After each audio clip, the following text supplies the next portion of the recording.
Oke, halo teman-teman, ketemu lagi dengan saya di channel Joni Lianto dan hari ini saya sedang di FKDC, Komunikasi di Pabel Cirebon. Forum Komunikasi Difabel Cirebon.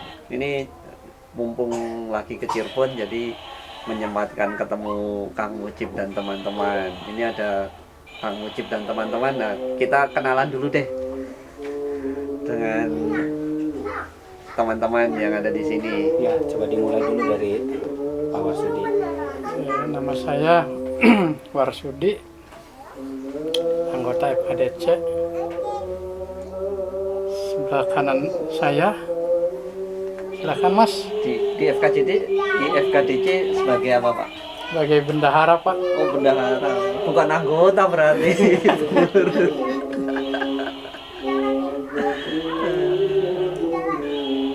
Oke, mari lanjut. Ya, perkenalkan nama saya Oni, Pak. Saya sebagai salah satu pengurus FKDC. Sebagai apa? Sebagai apa ya? Sebagai sekretaris, Pak. Oke. Nah, lalu Kalau saya mah udah Kak Joni juga udah tahu lah gitu. Nama saya Mujib, saya sebagai ketua forum komunikasi di Pabel Cirebon. Om Mujib ini ketuanya yang pendiri juga ya? Berarti Sendiri kan? Pak. Iya. Tahun berapa berdiri ya? FKDC itu Kang Mujib? Jadi kalau berdirinya udah lama Pak, dari tahun 2007. 2007. Cuman kan apa namanya tuh, sebenarnya kan FKDC itu berawal dari kelompok usaha bersama Pak. Dulu waktu tahun 2005 kita ngebentuk sebuah kelompok usaha bersama. Saya beri nama Binangkit Jaya. Binangkit Jaya itu jadi teman-teman yang baru bangkit dari keterpurukan bertempat di Desa Durajaya gitu Pak. Nah, semakin hari anggotanya makin bertambah gitu. Di tahun 2000 akhirnya ibaratnya kita bersepakat ya udah kita buat perkumpulan gitu. Perkumpulan untuk teman-teman inilah gitu, untuk diskusi gitu. Ya, itu baru terbentuk FKDC itu di tahun 2007 gitu. Tapi karena mayoritas pengurus FKDC itu nggak ada yang pendidikannya tinggi, semuanya SD Pak. Termasuk saya juga SD. Saya dan teman-teman pengurus maupun anggota itu semuanya SD. Jadi ya tahu sendiri lah kalau misalnya kayak semacam pengetahuan SD, mungkin SDM-nya juga pasti rendah gitu kan. Dulu saya terus terang aja kayak semacam visi misi aja nggak terpikirkan kayak terus kayak semacam ADRT juga kayak gimana saya nggak tahu gitu Pak. Nah, cuman di tahun 2011 karena ada beberapa pengurus FKDC yang terlibat di kegiatan Sari Project, di situ baru ada proses belajar, ada peningkatan pengetahuan gitu. Akhirnya di tahun 2011 baru kita daftarkan ke apa namanya itu ya keabsahannya gitu. 2011 baru ini ya. Berarti apa namanya kalau di awal-awal itu sebelum ada apa namanya banyak belajar dari katakanlah Sari Project atau project yang lain ya, jalannya ini ya seadanya gitu ya. Ya seadanya, paling kita adakan arisan, paling apa namanya tuh apa ya setiap bulan pasti emang kita adakan pertemuan. Ya paling tukar-tukar informasi atau misalnya kayak semacam apa namanya tuh sharing kegiatan kayak semacam ya kegiatan usaha teman-teman gitu. Kalau apa Pak Oni sama Pak siapa Sarmidi tadi? Warsudi. Gabungnya udah dari awal juga. Dari awal Pak, sejak pendirian. Jadi memang generasi pertama ya. Iya. Kalau saya enggak, Pak. Kalau saya mulai gabungnya sih sekitar tahun 2010-an, Pak. 2010. Iya. Awalnya gimana itu? Ya awalnya kita ketemu dengan teman-teman termasuk Mas Mujib juga itu pas ada pelatihan Pak, ada pelatihan dari dinas sosial. Kebetulan Mas Mujib ini sebagai instrukturnya dulu. Jadi mulai dari situ saya kenal sama teman-teman disabilitas yang lain, dan ternyata sudah ada perkumpulannya dan saya gabung. Kok jadi bisa tertarik gimana? Tertariknya gini Pak, saya kecelakaan dulu 2001 saya kecelakaan dan jadi difabel. Saya tuh merasa sendiri Pak. Jadi dalam arti saya hanya merasa yang disabilitas itu saya saja. Saya mungkin apa ya, terlalu ya mungkin sampai depresi juga sih dulu Pak. Sampai 2 tahun tuh saya nggak keluar rumah sama sekali, saking malunya sama teman-teman. 2 tahun. Iya, 2 tahun saya nggak keluar rumah. Nah pas di tahun 2009 itu saya kayak menemukan dunia baru Pak. Jadi ketemu sama teman yang senasib gitu. Jadi mungkin itu awal tertariknya saya di situ. Jadi ya memang sih dulu waktu awal-awal saya menjadi disabilitas banyak sih motivasi, nasihat dari keluarga, dari teman. Nah kan tetapi hati saya belum nerima Pak. Jadi masih ada pikiran ya bisa ngomong seperti itu karena tidak merasakan Karena apa yang merasakan iya. seperti yang saya rasakan. Tapi di saat saya ketemu sama teman-teman senasib, tanpa mereka ngasih motivasi, ngasih semangat, itu dengan sendirinya saya termotivasi Pak. Oke. Dari situlah terus gabung di sini. Iya sampai saat ini. Kalau kondisi teman-teman difabel di Cirebon ini sebenarnya rata-rata seperti apa sih? Kang Mujib mungkin atau siapa? Kondisi teman-teman teman-teman disabilitas di Kabupaten Cirebon, emang kalau misalnya status pendidikan mayoritas SD Pak. Mayoritas SD, terus ya masih banyak juga ibaratnya teman-teman yang masih kurang percaya diri, masih jarang keluar, itu masih ada. Kalau pendidikan itu karena apa? Memang SD sekolah-sekolah gitu kebanyakan nggak atau belum mau menerima gitu pada saat itu atau gimana ya? Kalau sepengetahuan saya sebenarnya kalau untuk teman-teman untuk bersekolah, sebenarnya ibaratnya sekolah ya udah menerima sih Pak. Ya paling ibaratnya adalah sebagian ibaratnya sekolah yang masih membedakan, oh kamu ibaratnya di SLB ada, tapi enggak.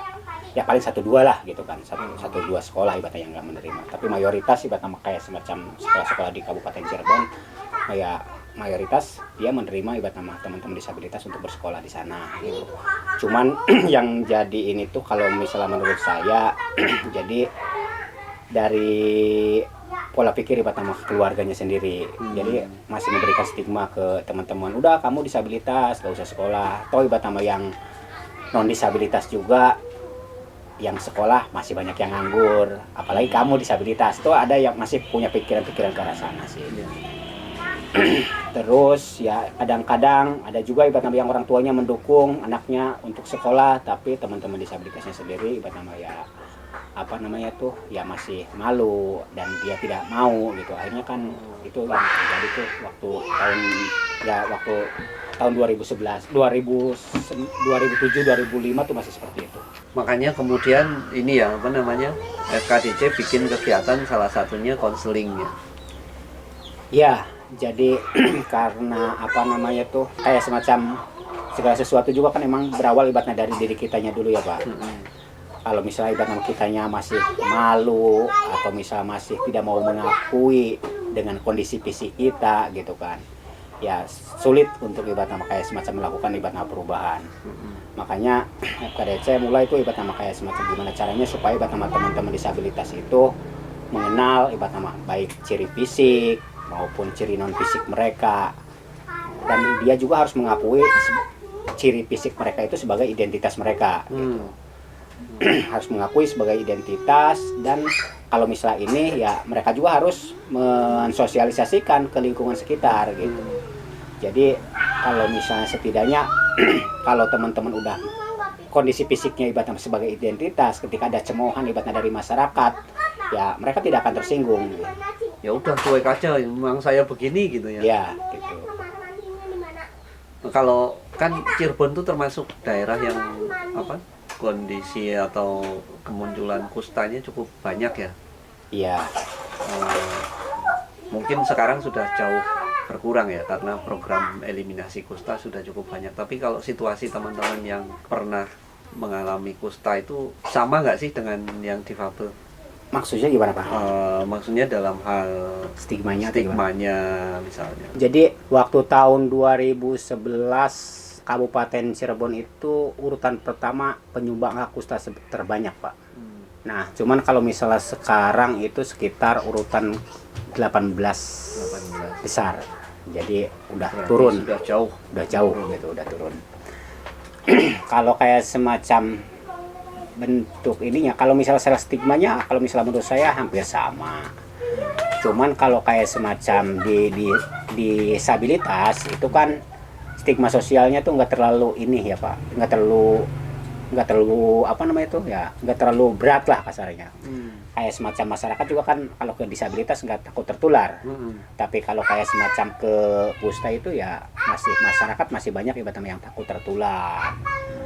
Terus banyak juga ibaratnya ya contohnya waktu tahun 2011 kayak semacam di Kecamatan Babakan, ketika ada orang yang pernah mengalami kusta meninggal, itu tidak boleh dimandikan di halaman rumahnya, itu tidak boleh gitu ya, dia harus dimandikan di kali.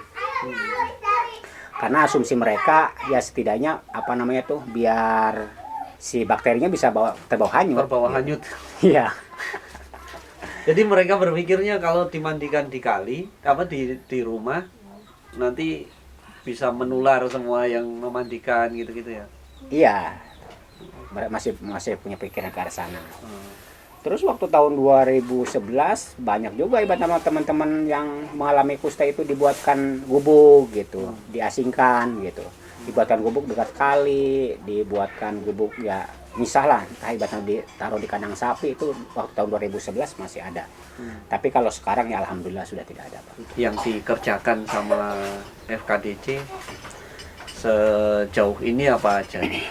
Yang langkah awal karena saya ibaratnya menyadari ya pengetahuan saya rendah, otomatis saya harus meningkatkan ibaratnya pengetahuan saya maupun ibaratnya status pendidikan saya. Jadi saya ibaratnya mendorong ibaratnya teman-teman, khususnya ibaratnya teman-teman pengurus itu ikut kejar paket Pak. Ya alhamdulillah kalau misalnya sekarang pengurus FKDC ya udah ikut kejar paket C ya, udah seharusnya udah SMA lah gitu Pak. Udah ini selesai semua. Udah selesai semua, terus sebagian sekarang udah ada yang melanjutkan juga ke perguruan tinggi ya, kuliah lah gitu, udah ada beberapa teman-teman yang melanjutkan. Nah terus tadi apa, teman-teman disuruh sekolah, kemudian selain itu apa? Ya selain ibaratnya disuruh sekolah, kita juga sering ketika kita pernah ikut training, akhirnya disaringkan lagi ke teman-teman. Ya berbagi pengetahuan lah gitu kan. Jadi ketika ibaratnya kita habis ikut seminar apa atau misalnya habis ikut training apa, ya udah kita di pertemuan bulanan itu ya kita saringkan lagi ke teman-teman, kita sampaikan ke teman-teman gitu. Ya paling ibaratnya setiap ini ya paling kayak gitu Pak gitu. Kalau tadi program-program yang dilakukan, kalau program yang dilakukan di FKDC emang kita ada 3 kegiatan yang rutin kita lakukan. Salah satunya ya kayak semacam penyuluhan terkait isu disabilitas, isu kusta gitu. Terus ya kenapa ibaratnya kita lakukan penyuluhan gitu, karena permasalahan teman-teman disabilitas kan selain stigma, ada juga stigma sosial gitu.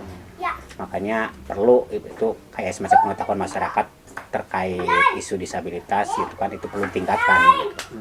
Jadi kalau ya tujuannya kan biar oke lah kalau stigma kan sebenarnya nggak bisa hilang ya Pak. Tapi minimalnya ya turun kayak itunya gitu kan.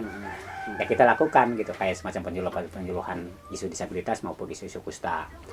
Terus yang kedua, kita adakan ibarat nama kegiatan konseling rekan sebaya, karena emang ibarat nama kita bukan konselor gitu kan.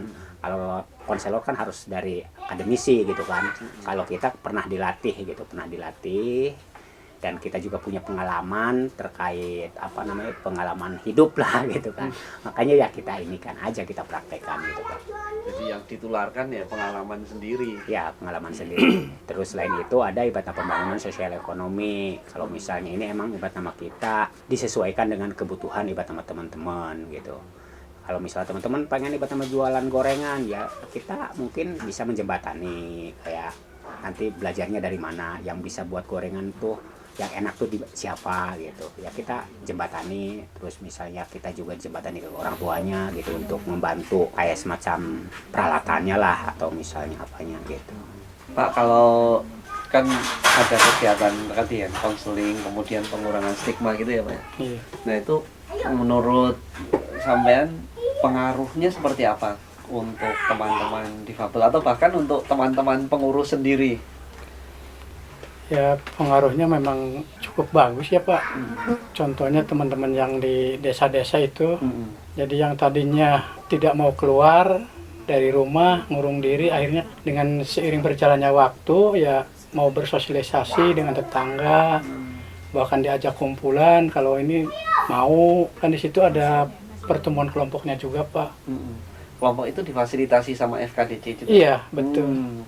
Jadi sebelum melangkah lebih jauh itu dikelompokkan dulu, umpamanya satu kecamatan di desa mana. Jadi nanti bergilir. Kelompok namanya apa kelompoknya? Kalau misalnya teman-teman yang ini kan ada yang kasih nama apa? TAD, bukan apa? Self help group gitu. Nggak ada Pak, cuma Nggak ada ya? Tapi intinya terbentuk gitu Iya. ya kelompok itu ya.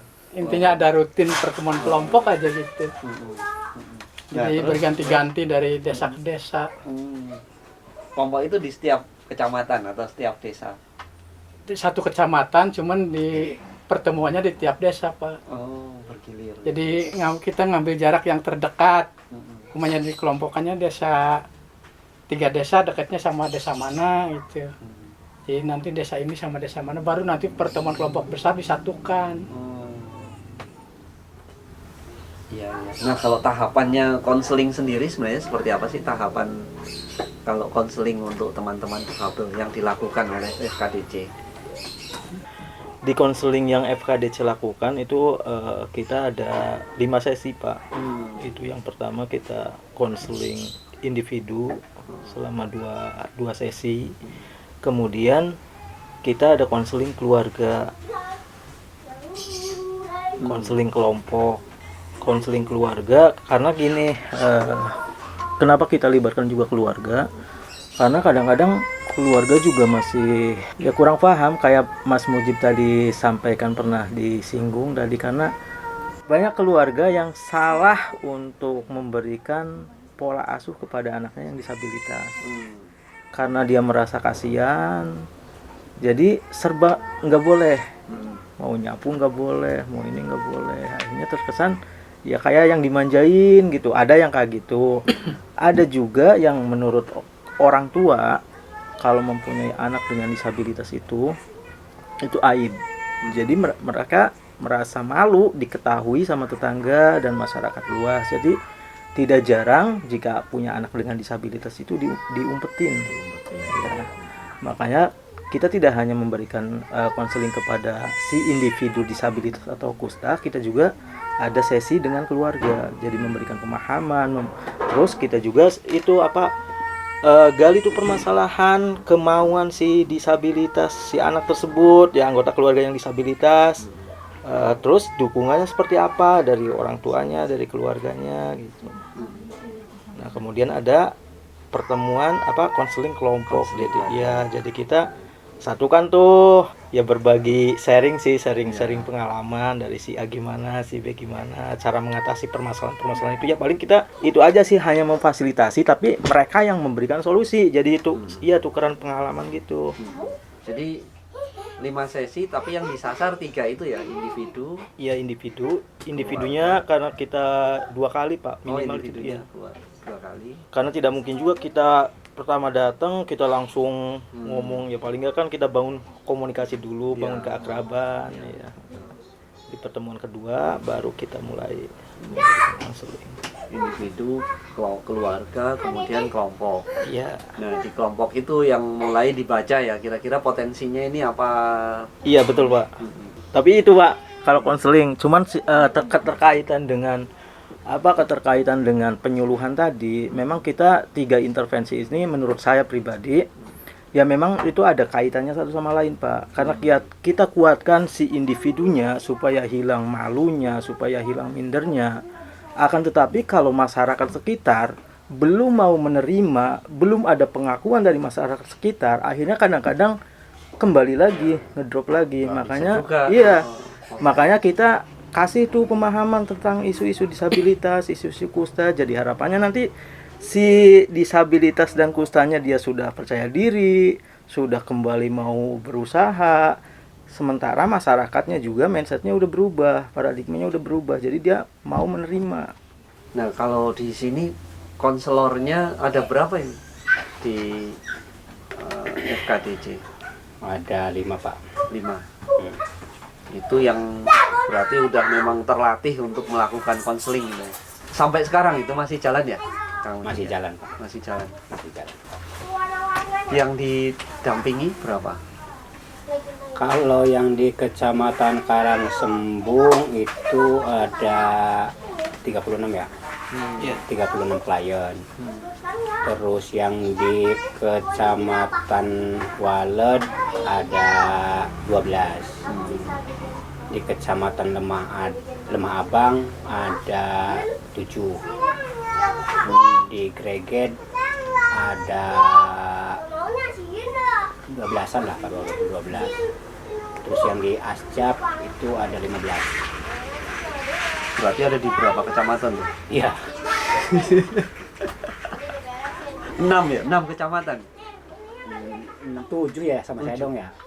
Saya dong 7 kecamatan. 7 kecamatan. Nah, itu tadi kan kita baru ngobrol yang konseling sama yang penyuluhan. Terus tadi kan ada pemberdayaan ya. Nah, kalau yang program pemberdayaan ini gimana nih? Jadi kalau untuk pemberdayaannya kalau kayak semacam kelompok kan agak repot Pak. Jadi banyak kendala gitu. Banyak juga ibarat sama teman-teman yang itu kalau menurut saya ya, ketika dibuat kelompok tuh rasa tanggung jawabnya tuh kurang. Rasa memilikinya tuh kurang gitu. Makanya ibarat sama kita lebih mendorong ibarat sama usaha individu teman-teman. Tapi ada juga ibarat sama usaha yang untuk usaha bersama gitu. Kalau untuk usaha bersama emang yang dikelolanya sama FKDC.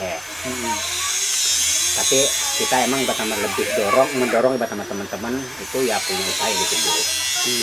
Nah, untuk usahanya ya terus terang aja ibarat disesuaikan dengan kebutuhan ibarat sama teman-teman.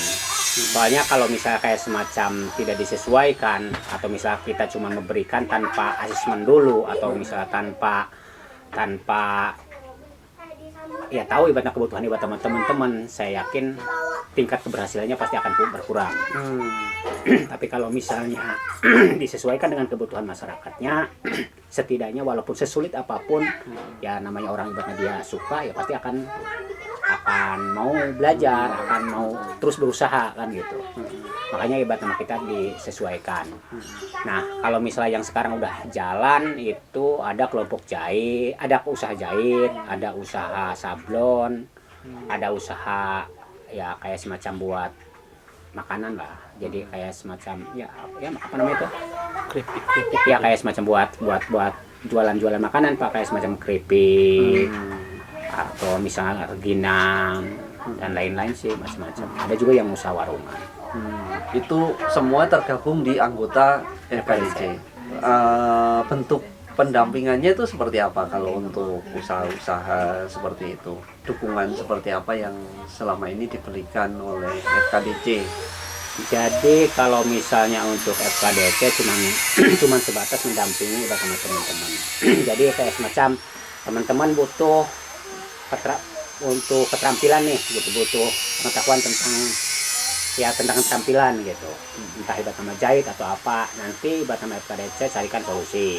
Mungkin kita jembatani ke program-program dinas sosial atau ke dinas tenaga kerja atau ke individu, ke teman-teman disabilitas yang udah punya usaha gitu.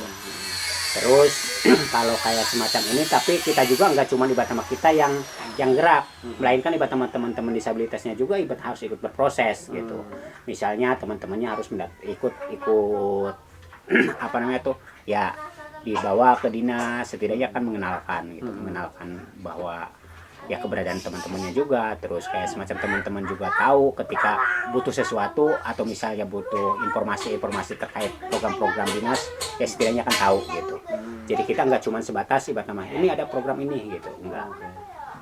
Jadi lebih sebenarnya lebih kayak penghubung ya. FKDC ini menghubungkan ke program-program yang ada gitu ya.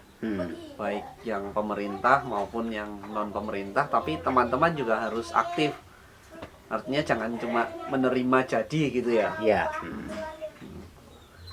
Nah, kalau seperti itu, nah ini kan banyak yang sudah dilakukan. Kira-kira hasil yang dianggap cukup membanggakan gitu dari ya semua yang sudah berjalan ini kan dari 2007 sampai sekarang, berarti kan sudah 14 tahun.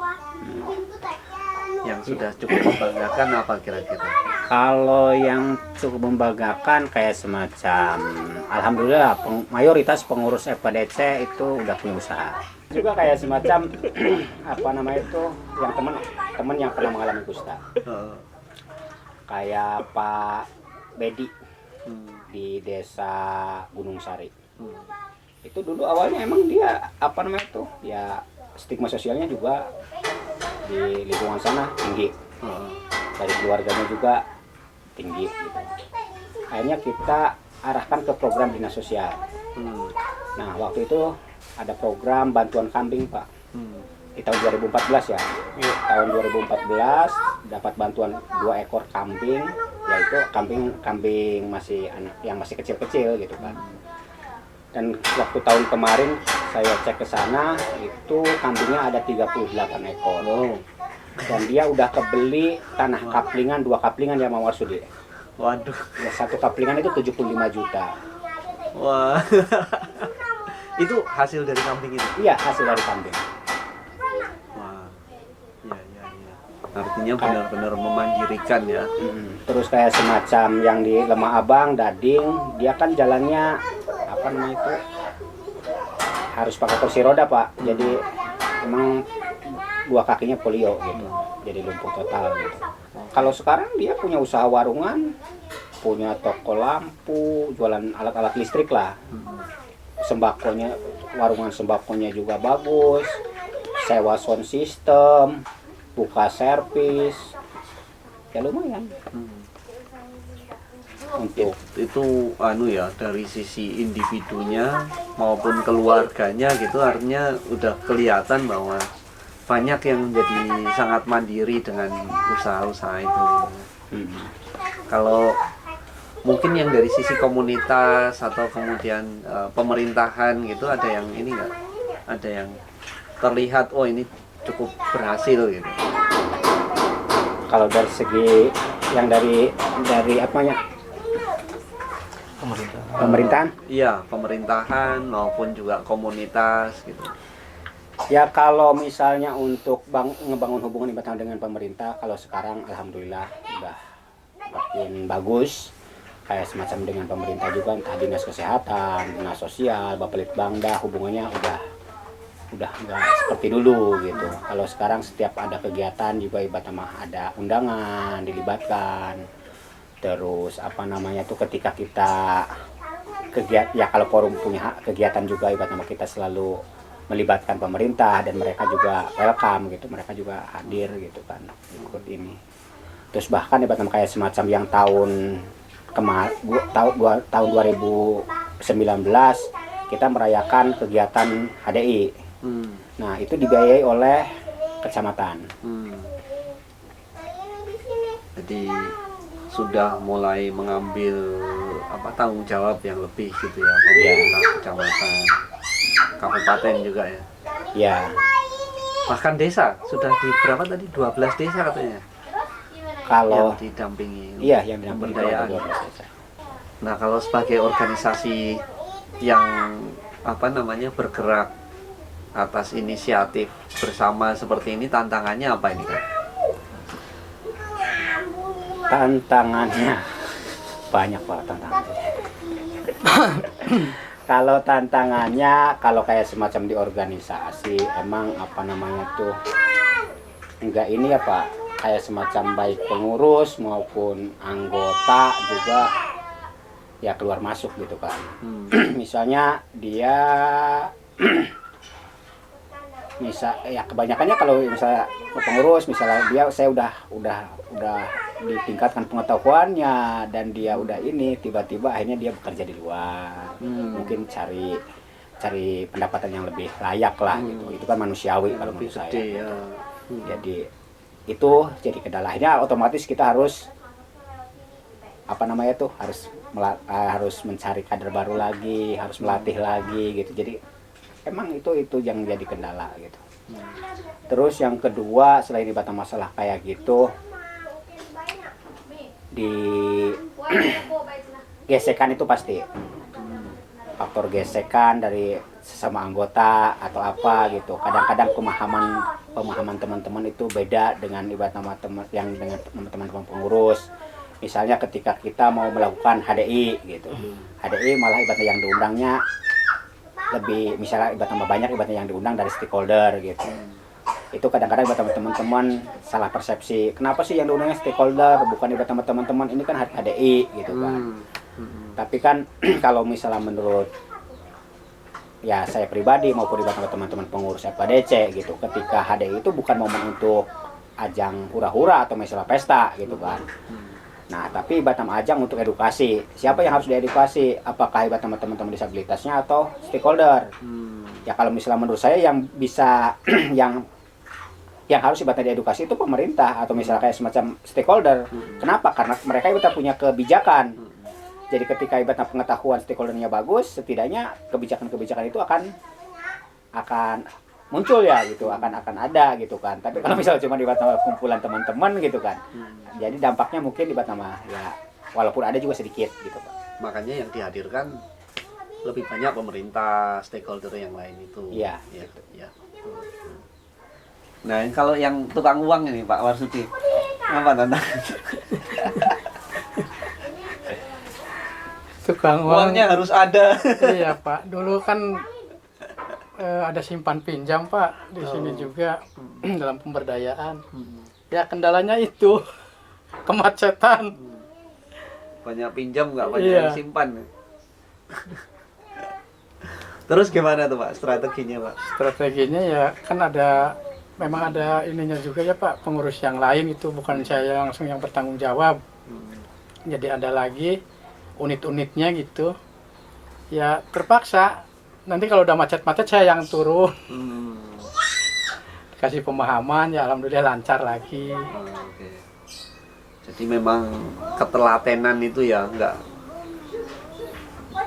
nggak mudah untuk menyerah. Jadi yang saya bayangkan memang kan 14 tahun kemudian tadi ketemu yang macet-macet dan seterusnya, pasti harus banyak memberikan pemahaman kepada teman-teman, kemudian membangkitkan lagi gitu ya semangatnya. Kang Oni ada tambahan nggak kira-kira? Tantangannya apa? Ya faktor utamanya itu Pak, kembali ke SDM kalau di FKDC. Tapi kalau sumber daya untuk mendukung kegiatan gitu? Sumber daya yang untuk mendukung kegiatan ya kalau sekarang mah ya lumayan ada Pak gitu. Kayak semacam teman-teman volunteer dari universitas misalnya juga kan ada gitu kan. Terus ya entah kayak semacam Universitas Atmajaya, terus pusat yang itu ya, yang itu Pak, yang pusat, kalau dulu mah kan pusat kajian disabilitas dan anak ya. Kalau sekarang katanya kan udah nggak ada. Mereka juga ketika ibarat kita butuh untuk peningkatan ibarat pengetahuan ibarat sama teman-teman, kita kadang-kadang mengajukan ke ke universitas gitu kan. Nah, ibarat nama kayak semacam peningkatan pengetahuan terkait program konseling dan lain-lain atau misalnya apa gitu kan. Artinya jaringannya cukup ada lah ya. Udah ada. Iya. Terus kayak semacam permodalan kita kerjasama dengan Basnas Kabupaten Cirebon. Ada yang dari Basnas, ada juga ibarat nama yang dari Yayasan Kumala. Kalau untuk proyek-proyek terkait program-program entah ibarat nama ya proyek desa ramah disabilitas itu kita ada program dari LNR, Nederland Reprosi. Nah, kalau sekarang ini kalau organisasi ini swadaya masyarakat itu kan apa namanya lebih banyak bergeraknya itu dari program donor seperti itu ya. Kalau SKDC ini kalau di persentase berapa persen yang dari donor, berapa persen yang dari non donor? Kalau yang dari donor 40% sama kita. 40%. Hebat ini. Ini harus diacungi jempol, serius. Jadi 60% sudah berjalan tanpa donor. Ya. Soalnya kan kalau kita emang dari awal pembentukan organisasi kita biasakan apa namanya tuh ya kita berusaha dari teman-teman pengurus maupun anggota gitu kan. Nah, dulu emang ibarat nama kita ada iuran bulanan juga rutin gitu. Bahkan kalau misalnya kita mau apa namanya itu melakukan pertemuan juga iuran, untuk beli konsumsi juga iuran. Jadi udah terbiasa dari hal yang kecil. Dan kalau misalnya sekarang ada beberapa dari keuntungan usaha kayak semacam usaha daur ulang sampah, ada usaha perbengkelan gitu, ada usaha dari las, itu dari keuntungan usaha organisasi kita sisihkan Pak. Terus selain itu juga dari iuran teman-teman yang pengurus misalnya, yang dulunya emang ibarat nama kita support modalnya gitu. Jadi ketika ibarat nama kita mau ada kegiatan, gimana nih saya mau punya kegiatan, butuh anggaran sekian, akhirnya iuran dari teman-teman pengurus. Kayak contoh waktu kegiatan kemarin pelatihan seni daur ulang sampah di Desa Kendal, yang instrukturnya dari teman-teman, akhirnya kan nggak usah bayar. Terus untuk konsumsinya kita ibarat nama carikan dari ibarat nama dari luar, misalnya entah ibarat dari desa, entah ibarat dari program-program LNR atau apa gitu. Terus untuk bahan apa namanya itu, untuk bahan baku atau peralatan itu dari iuran teman-teman. Wes, ini contoh yang baik ini. Jadi untuk teman-teman yang menonton, terutama teman-teman di PO nih, saya kira contoh yang baik bahwa organisasi swadaya masyarakat itu ya harus dikembalikan sebagaimana artinya, organisasi swadaya masyarakat yang memang bergeraknya itu dari kita untuk kita gitu ya. Iya. Dari kita untuk kita, jadi kita bermanfaat untuk teman-teman kita yang lain, dan kemudian setelah teman-teman merasakan manfaatnya juga sama-sama bisa mendukung supaya gerakan ini terus berlanjut. Dan ternyata dukungannya juga cukup banyak dari semacam volunteer. Saya juga mau jadi volunteer kalau pas ke Cirebon. Aduh. Nah, ini mungkin terakhir nih Kang. Kan apa namanya, banyak teman-teman dari daerah yang lain yang juga ingin merintis seperti ini. Jadi di NTT, di apa namanya Lombok, NTB, kemudian daerah-daerah yang lain seperti ya NTT itu kan juga luas ya, ada Sumba dan yang lain-lain, kemudian